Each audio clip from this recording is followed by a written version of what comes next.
Hey everybody, welcome back to Guns and Gadgets. Today's Monday, brought to us as always by Blackout Coffee. Today is day 5 of our 12 days of Christmas sale. You can save 20% on all flavored coffee. That is today only. Check back. Every day of the 12 days will be a different item on sale. Use code FLAVORED to get that 20% off today on flavored coffee. Let's jump into politics. You know, I cover a lot of politics on the channel, and I hate politics and politicians because they're all after one thing, money and, well, two things, money and power.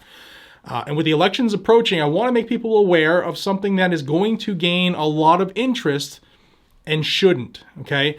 And that is celebrities who are running for office. Now, before I tell you about Dr. Oz, who's running for U.S. Senate out of Pennsylvania to fill the going to be vacated seat by Pat Toomey, who is retiring, look, celebrities moving into the political realm is nothing new. Ronald Reagan was an actor. Donald Trump is a celebrity / investor.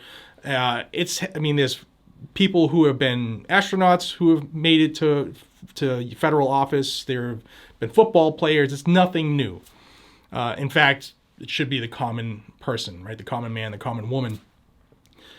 But a lot of times, especially the last couple of years, people who are popular for their beliefs, I guess, for things they say when the camera's on, they'll garner a lot of attention. Now, like there was a big push for Dwayne "The Rock" Johnson to run for president, and he's actually considering it.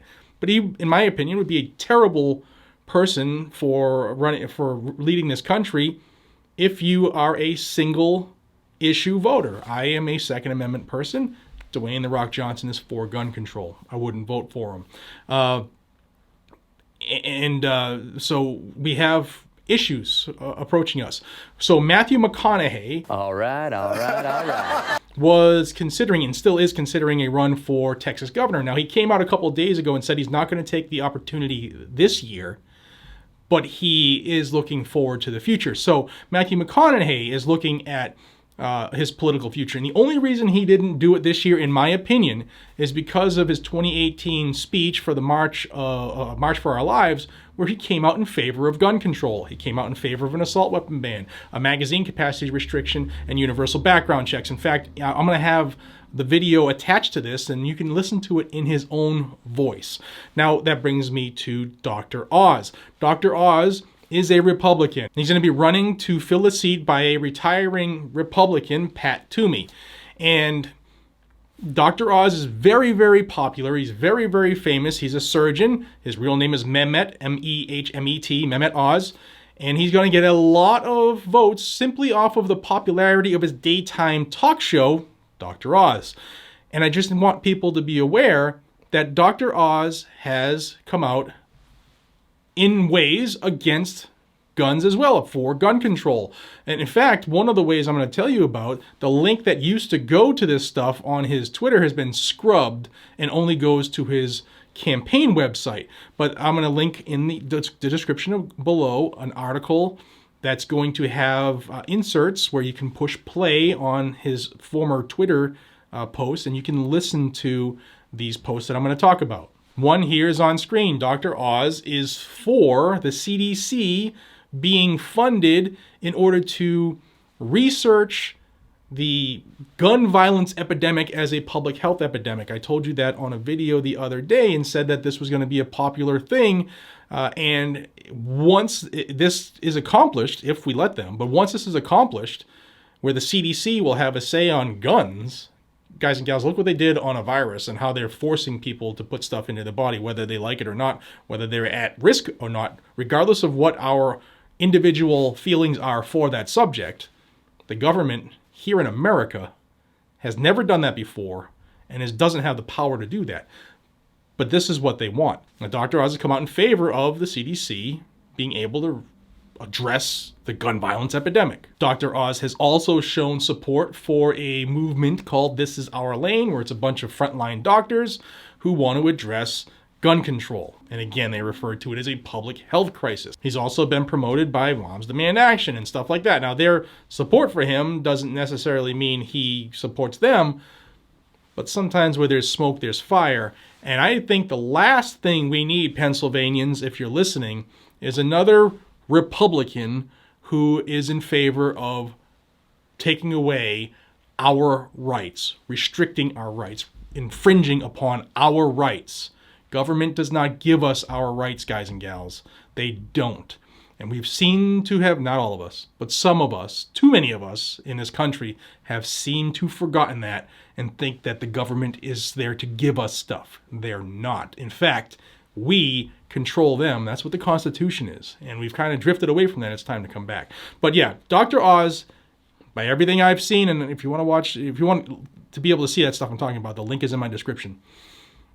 We do not want another anti-gunner. And I just want you to know that Dr. Oz is running for U.S. Senate out of Pennsylvania. He's running as a Republican. And he's going to get a lot of attaboys because he's friends with Donald Trump. So he's going to throw that out there. And a lot of people who are pro-Trump are going to say, oh, Trump's for him, then we got to vote for him. He's anti-gun. Or he has very leaned anti-gun. Now let's see what happens now that there's a brighter spotlight about to be shown upon him. And don't forget about Matthew McConaughey. Texas, he is going to run for your governor. Not this year. Maybe the next time that the governor's race, that the election is up. But I'm going to show you that video here, and let me know what you think. And those of us who are legal and responsible American citizen gun owners, it's time to join hands. It's time to get in the arena. It's time to step up to the line and help heal our country. Legend! So how? Now again, as stated in the March for Our Lives mission statement, how do we do this? They've got 3 hallmarks here. 1, let's ban the assault weapons for civilians. And 2, my friends out there that are responsible owners of these recreational or these assault weapons that they use for recreation, please, man, let's take one for the team here and set it down.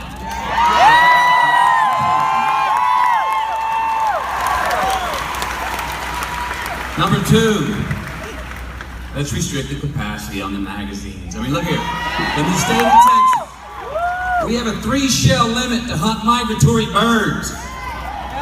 Do the math, you get my point. The 3rd one, let's better regulate the background checks that are already in place. Yes. And close the loopholes that exist in those background checks. Now, those are the 3 main stipulations. And for those 3, I can say it, you can say it with me. All right, all right. All right, guys, that's a wrap. Thank you for your time. I appreciate it. Don't forget to check out Blackout Coffee Day 5 of our 12 Days of Christmas sale. And links are in the description as well. And I appreciate each and every one of you. Subscribe to the channel if you want to stay in the know about 2A gun-related news, no matter where it happens, good, bad, ugly, or indifferent. And until we see each other again, be safe, stay vigilant, carry a gun to keep you, yourself, your friends, your family safe. I'll see you on the next one. Take care.